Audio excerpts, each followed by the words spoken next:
कांग्रेस ने ये किया। केवल और केवल चंद वोटों के लालच में भारत की आत्मा श्री राम, उनके साथ उन्होंने विरोध किया। राम के अस्तित्व को चुनौती देने वाली कांग्रेस, जिन्होंने सर्वोच्च न्यायालय के अंदर एफिडेविट फाइल किया कि श्री राम का जन्म उसी स्थान पर हुआ, इसका क्या साक्ष्य है।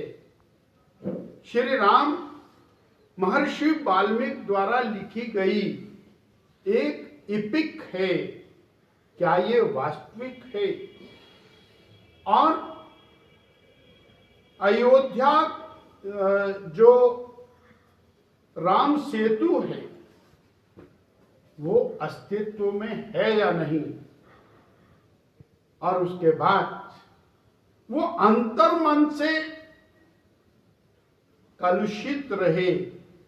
इसीलिए 22 तारीख के कार्यक्रम में राष्ट्रीय स्तर से इनके नेतृत्व ने कहा, हम श्री राम जन्म स्थान के ऊपर राम मंदिर और प्रतिष्ठा के अंदर भागीदार नहीं बनेंगे।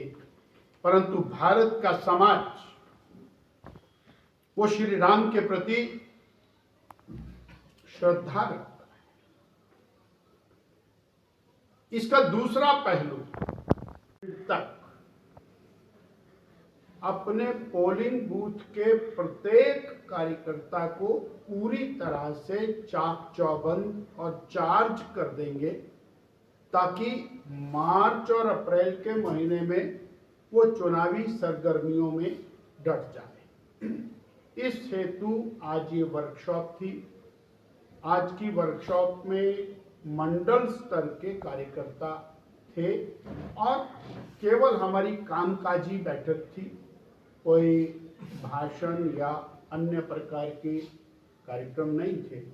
इसलिए हम केवल संगठनात्मक दृष्टि से हमारे संगठन के महामंत्री, प्रदेश के अध्यक्ष और हमारी एक राष्ट्रीय स्तर से डॉक्टर मिसेस जैन, वो यहाँ आई थी इस अभियान के विषय में जानकारी देने के लिए। तो इतना मुझे इसके बारे में आपसे साझा करना है। वो है राम से राष्ट्र तक की एक यात्रा। राम मंदिर निर्माण हो गया और उस राम की प्रेरणा से राष्ट्र का निर्माण, ये संकल्प आदरणीय मोदी जी ने 22 तारीख को लिया। वो राष्ट्र जो दुनिया का विकसित राष्ट्र था, सारी दुनिया भारत से विद्या अध्ययन करने के लिए आती थी, वेद अध्ययन करने के लिए आती थी।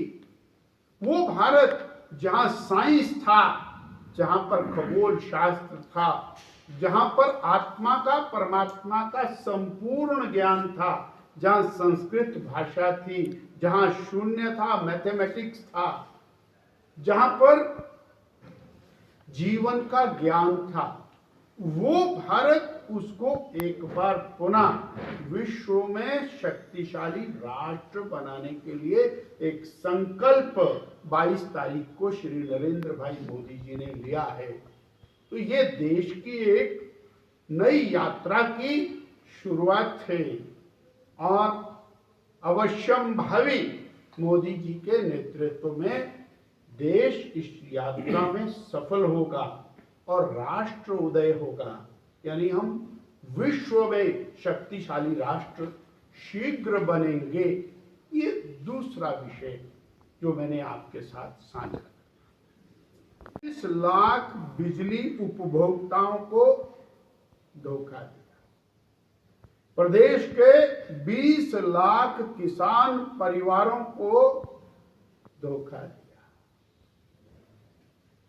आपने प्रदेश के 5 लाख बेरोजगार युवकों को, युवतियों को धोखा दिया। और परिणाम क्या? किसी भी सरकार की साख, क्रेडिबिलिटी एक साल में इतनी नहीं गिरती जितनी वर्तमान सरकार की क्रेडिबिलिटी डाउन है। बेरोजगार युवा सड़क के ऊपर नारे लगा रहे, सचिवालय के बाहर उसके आंसू नहीं थम रहे हैं। कांगड़ा में धरने प्रदर्शन हो रहे हैं सरकार के खिलाफ, शिमला में धरने प्रदर्शन हो रहे हैं सरकार के खिलाफ, बिजली बोर्ड में 40 साल के बाद धरने प्रदर्शन हुए सरकार के खिलाफ, कर्मचारी सरकार के खिलाफ प्रदर्शन कर रहे हैं, बेरोजगार प्रदर्शन कर रहे हैं, बहनें प्रदर्शन कर रही। और जो सबसे बड़ी चिंता की बात है, हिमाचल प्रदेश की वर्तमान सरकार ने पूरे विकास कार्यों को स्टैंड स्टिल कर दिया, बंद कर दिया, पीछे को चल पड़ी है। ये एक बहुत बड़ी चिंता की बात है और सरकार को अपनी नीति और नियत इसको स्पष्ट करने की जरूरत है। और कांग्रेस की जो आपसी खींचतान